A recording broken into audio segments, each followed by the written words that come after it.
Welcome back to Real Thoughts. Sorry, been a while. I think it's been like 3-4 months or something like that. So sorry about that. We ran out of real thoughts. It's just all fake shit. But going through on Facebook, I said, which ones would you like us to talk about? And there actually were a couple that we have, and I'm like, wow, how have we not talked about that? And one of them, Life is beautiful. Yeah, one of my favorites. Oh, I thought you were just saying as a phrase. You mean like no. Review the movie Life is Beautiful. Yeah. Actually, I feel like you could probably pick apart that one. Schindler's List is always my standard go-to, and I'm sick of mentioning that. Life is Beautiful is supposed to be corny in the first half. Yeah, that's kind of the idea. But yeah. I will say this: if it just stopped at the halfway point, I'd be like, oh, what's up with that? That was cute. Why is everyone going nuts for this? It's like, oh, the second half. That's where everything kind of changes a little bit. Let's do a brilliant segue from that into Judge Dredd. Probably... Justice is beautiful. Yes. So quotable. So amazing. It's a lie!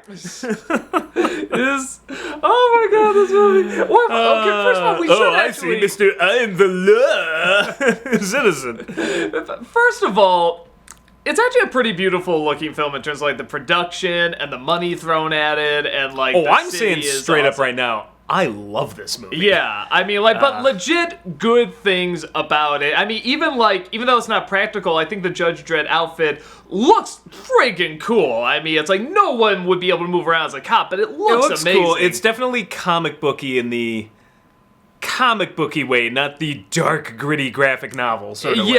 Like Batman in that outfit would not be able to fight crime. It's the same thing, but it looks cool. It's definitely more of a little cartoony, but that's fine. It's more of a comic book cartoony, not the dark, Did you ever read the comic at all?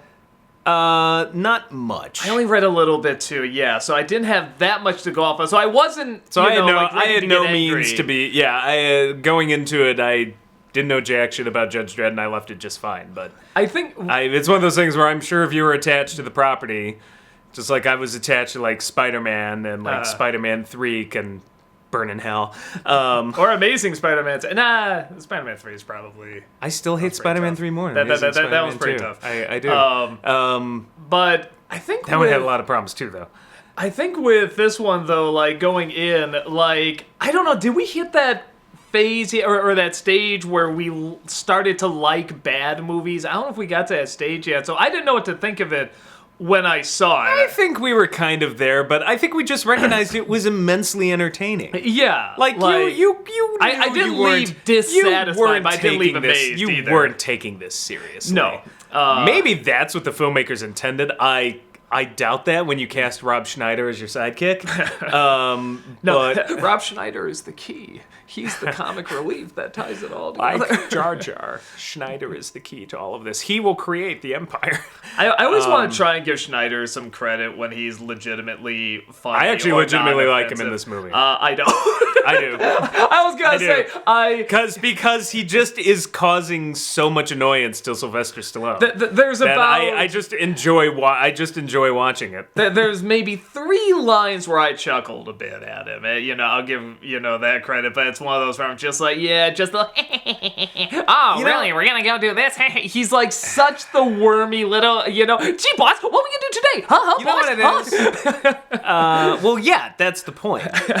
You know what it is? Demolition Man doesn't even count because he's got, 5 lines in that? Yeah, but he says them well. He's fine. Yeah, no, he's fine. But I mean, he's barely in it. I think it's just has no right to be in this movie. Mm. And I somehow just have to respect that somehow he's there. Just completely blowing this movie to bits. Well, what's funny too is that this movie... maybe it's the troll in me that just loves Rob Schneider in this movie because it's it's trying to a certain degree to take it seriously, and then here's Rob Schneider, and you're like, oh, it's going to be that movie. What's funny? I'm reading a book on... This will connect, trust me. I'm reading a book on the making of the X-Men cartoon, and they were talking about when they were doing the first episode, they have, Jubilee. She's like the newcomer, and she's going to come across the X-Men, and anytime she has a question, like the audience does, they answer it. And at first, it looks like Schneider's going to do that. He's the one being introduced to this new world, and he's dropped in the middle of this war zone, and it's like... okay, he kind of has a purpose, but he's then gotten rid of very quickly. He's just and comic then relief. he comes back, only to be the comic relief, except for one moment where he hacks he's not a robot. He's not it. Winston. Like that was Winston basically in Ghostbusters, was he was to be the audience, and so I feel like those characters he's the can blue be done collar well. everyman. Like, he's not Winston. Like that. If you're looking they're for good that, reactors, and and I have no problem with Winston. I love Ernie Hudson. So again, he just did. No right to be there, no right to exist. It feels like he was added in, like, the movie's ready, they start filming, they're like, you know what, they don't smile enough, throw in somebody laugh, a comic relief. Yeah, and and they wrote this in really fast. And it makes the movie even dumber, and for that I actually really enjoy it. It does kind of match, like, the feel of this film in terms of, like, just how corny it is. I'm not a Rob Schneider guy. Mm-hmm. I don't have anything personally against him. It was most of the films he's in. I heard his new show is good. He has a show, I think, on Netflix. I haven't seen it, but I heard it's supposed to be good. But I have nothing personal against it, but it's just like Deuce Bigalow does not do it for me. So, but I actually legitimately enjoy him in this movie. Like, when he's on screen, I'm not cringing. I'm actually just kind of like, he's totally wrecking this film. And they got Stallone, who's just at the height of doing his shtick. I mean, this is just he's at his Stallone shtick at his shtickiest. I stand Stallone. It is Stallone at his slyest. Yeah. What's in it? He is literally just playing a caricature of himself. It's great. At the time where he was already... I knew you'd say that. He was already kind of doing this. I would say the Rocky films are a perfect representation of his career. Everything that happens in those Rocky films and the tone, everything. I mean, this is a solid Rocky 4. We're at Rocky 4. We're in the middle. Yeah, we are. It's we are still more funny, and we're Rocky 4 in this film than we actually were in Rocky 4. Yeah, because I think he's still trying in Rocky 4. The rest of the movie's just bats. But he's trying. This one, it's just like.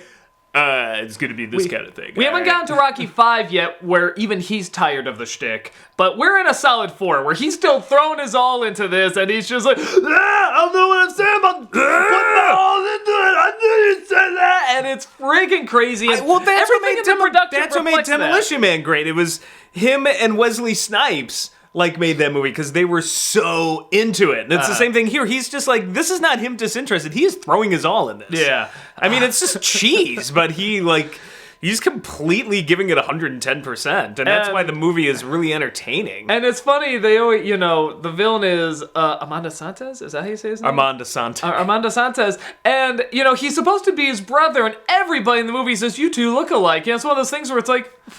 No, it's one of those things where it's like, I wouldn't think that looking at it, but when it's implanted in your head, I'm like, I can kind of see it. Just take Armand Assante, stretch his face, curve that this way. Well, I guess part of it is he's so overacting too that between two overactors, like, now I see the resemblance because they're barking their line. Yeah, because everything, I mean, and he can be a very, good, subtle actor. I mean, his eyes are just huge. Law! For betraying your flesh and blood when we could have been gods! Guilty. I mean, it's charge crazy. You. Yeah, it's amazing. It's just totally amazing. You swear his eyeballs are going to pop out of his socket. Yeah. Whereas somehow it looks like Stallone's are too, but they're also like half awake. It's Max very von Sydow for some reason. Trying to give that credibility. This is one of those movies he does it though. Like he gives it credibility. Like the movies, it's the same thing he did in Force Awakens. I felt like that was the same character in Force Awakens. Like That's where he got into the long walk. Wandering. Yeah, that's what it's all. This was all the same planet, and he's been wandering the desert, and all of a sudden it's like, hey. But he gives it credibility. Like, yeah, he's not. The thing is, he's completely selling it as a credible actor. He's not doing the Eddie Redmayne thing of like, I'm just going to be crazy British actor and completely be over the top. He's underplaying it compared to everybody else in the movie. Yeah. And he's honestly, I think that's why it works, is just because if you added another crazy person, it would have been you needed that stabilizing side of. Well, the actress who play Hershey is a little more of the grounded person too. You got the her sidekick, whatever his name was, the hacker, even though Schneider's supposed to be the hacker, but I just call him Robin because he reminds me of Chris O'Donnell from Batman. I forgot about that. It's just like... You don't know my problem is when you're like, and you've also got Hershey, I'm like, the not quite Sandra Bullock. Because I swear to God, whenever I think of these two movies, I'm like, which one had Sandra Bullock? No, because Sandra Bullock was very distinct in Demolition Man, where this one, I mean...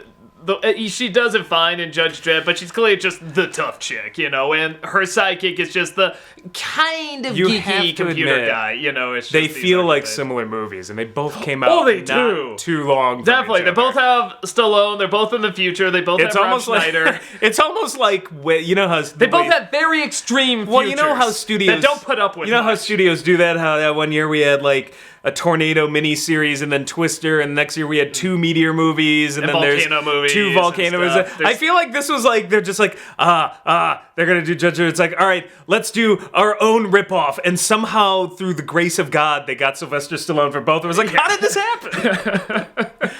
This was supposed to be the Sylvester Stallone knockoff, and Sylvester Stallone said yes. Next, he'll star in his own porn parody. Oh God, the Italian Dredd.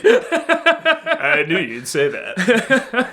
I knew you'd spray that. And I'm trying to think what it is about, like, films like this, but then, like, other, I don't even know. I'll say Jupiter Ascending because it's popping in my head. Like, passionate sci-fi films, future, they're also pretty goofy, but are just not as much fun. I think Jupiter Ascending just was boring. It was also way too long. I think it was... convoluted. The plots to both Judge Dredd and Demolition Man are stupid simple as... or even something like Phantom Menace or something, is that a lot of them seem more concerned about their world building and, the backstory. We want to create the backstory of this world and what's going on Phantom politically. Menace was another one. If you start cutting out like half of those boring speeches in the Galactic Senate, it's like, you could milk something a little more entertaining out of it. Well, and... it's I don't know, because it's complicated for the sake of being complicated. I think the reason this is fun is that it's also, it's focused more on character. Even though they're total stereotypes and they're totally insane, it is just pushed to the absolute extreme of their stereotypes, and that's where the focus is. It's like there is talking about the story in the world, and that's not left out, but that's where the fun is these people with these extreme personalities working off each other, even though it's total nonsense. It's totally nuts. It's the Fifth Element thing. I think Fifth Element's the better movie, but but they even has a bullshit story. But they even look kind of alike. That's what surprised me. It's kind of a dark Fifth Element. Most of the effects in Dredd. In Dredd, I thought for the most part held up pretty good. Yeah. Like, really, I was one just or like, two that there's a couple of bad matting shots, but I'm like, for the most part, it was like, wow. That giant robot? That thing's fucking impressive. build and everything. It's like they CG it, not even thinking about it, Which, again, I get it. You want to save on money and stuff like that, but I mean, it's like they built. It's there. That looks real. Yeah, because it's really there. Take a shot. We mentioned how CGI. I know. No, but okay. One of the reasons we bring that up is because it is not done as much anymore, and the reason they don't do practical as much as CG is because not only does CG usually save money, it is also extremely difficult, extremely hard to do. That's why we mention it, because we say, hats off to you. That must have been incredibly difficult. The best CGI is the CGI you don't notice, and it happens all the time. Mad Max is one of my greatest examples. There's like, practical effects. There's CGI all over that movie. Probably in every shot. Yeah. You don't notice it, though. That's where CGI is best. But when you make it the focus of, like, we're just going to CGI everything. Like, it doesn't work by and large. Occasionally you'll find one that works, but I feel like it's got to be real rare. stylistic, like Sin City or... Actually, Jungle Book was pretty damn impressive. I did not know that was all in a studio. That was my favorite thing about the movie. That actually blew my mind. It's one of those things where after I saw it, I was like, I don't get why people are loving this movie. And somebody mentioned that. I'm like, nah, you're kidding. And when I saw the footage, I'm like, good God, that's amazing. So there are times it can be really, really great. And in that sense, kind of needed. I can see why they did that, especially when you're acting with a kid actor. But yeah, I think the kid was CGI. Most people don't realize that. I could almost believe that. He was completely computer generated, computer voice synthesized. Actually, it's just every single aspect. We're totally putting that in the review. I am 100% putting that in the review. Well, I've actually didn't like the kid in that movie, huh? Actually, he was okay. I was gonna say, I was like, I don't remember being that bad. But he's just the kid. We're getting off to different stuff here. But Dredd. You're right. The effects. Also, it's a mix of CG all and practical. great movies worthy of respect and recognition, have cannibalism in them. And this one did not disappoint. Yeah, those weird, whatever they were, the religious cannibals, or I don't even know what their story was. It was so crazy. I do remember that one guy that All I know is it reminds me of my trip through Appalachia, let me tell you. I do remember that one guy who was like half metal and he had the little hook or knife or whatever and stuff like that. When I read the comics, I remember seeing that guy, and by God, that was like identical. Like he just came off the page onto the big screen, and that was one of those things where I was like, wow, like you got that. So there are a lot of times where they like really captured what the comic looked like. Probably not the tone from what I hear. I hear the reboot Dredd was a lot better at that, which I still haven't seen. I gotta see that. It's just, I like the stupid one so much. I'm sure the other one's great. I just love the stupidity of the original. Yeah, I'm trying to think. I'm trying to think, like, the plot was about clones? Like, he's a super clone, right. and they're gonna make super... I never remember what the story is. I remember that he's framed, and his brother is framing him, and then after that, I'm like, yeah, what was going on? He's gonna create an And it's army like, of judge. I think it was gonna be like weird... judge clones, and he was gonna... Yeah, like... Which, it was honestly, so weirdly forgettable. Honestly, looking at it, considering how the justice system was working to begin with, because Dredd is the embodiment of everything that's wrong with it, I was just like, you're really just... This is a lateral move. Yeah. Like, I didn't see like really what Rico was doing. I was like, I don't see how this is that bad considering what they have already. But you know. Yeah, I mean, there could have been like an interesting commentary there or whatever. But I mean, they don't do it. We got Rob Schneider telling dumb jokes and stuff like that. The service droid is your friend. Yeah, I do like that bit. Please move out of the way of the service droid. Please, the service droid is your friend. Please let your friend go by. You know, he's holding the gun. Like that bit is funny. But, yeah, and just the sets, too, and everything. It's like, there's still something impressive about it, even though it's stupid. No, yeah. it's I feel that universe exists, and I like that about movies where I'm like, it doesn't feel too fake. I feel like I could live there. And I'm not sure I'd want to live there, but I feel like I could. Like, it's, you know what it is? Tangible. In this extreme future where the characters are extreme, the costumes are extreme, I remember it cuts to, like, whatever, the center of justice or whatever, and it's a giant eagle like this, and that is so ridiculous. It's like, of course that's in this world. Of course it is. And nothing really felt out of place. I'm like, no, this is where I should be. The only thing I felt out of place was the clothes. This the film? Yeah, this is the film with there's a fight on the corner of Siskel and Ebert. Oh, and Abbott and Costello and stuff. Yeah, I mean that's all. And what kills me is that movie did something the city of Chicago hasn't done, and should. We have an honorary Roger Ebert way. We have an honorary Gene Siskel way. They don't intersect! How could you do that, Chicago? Get on it! I'm telling you, there's a Gene Siskel theater right across from the Chicago theater, and Ebert did everything he could to save the Chicago theater, rename that so they're right across from each other, and they can still the rivalry because Chicago theater is a lot bigger. Call it the Roger Ebert theater. I'm not pissing on Gene Siskel's memory, but the Ebert theater's better. Well, no, it's just one of those things. It's like, if you did that, it really would be like, wow, it's fitting who to had his the memory. last laugh? It's fitting to his memory. They're right across from each other, and they would still be in direct competition. If you don't know the theater we're talking about, this is the one that has the giant vertical sign that says Chicago outside it. And Perfect Strangers. The Perfect Strangers. I was just going to say, you beat me to it. The Perfect Strangers opening. That's the theater we're talking about. That'd be so cool. Roger Ebert helped bring that theater back from the dead. Again, we're gonna sidetrack. No Siskel and Ebert in Chicago. No. As an intersection. It'll happen. We'll make it happen. I love the bit. It's both so super silly, but I think it just kind of works because Sydow's just selling it with the way he walks.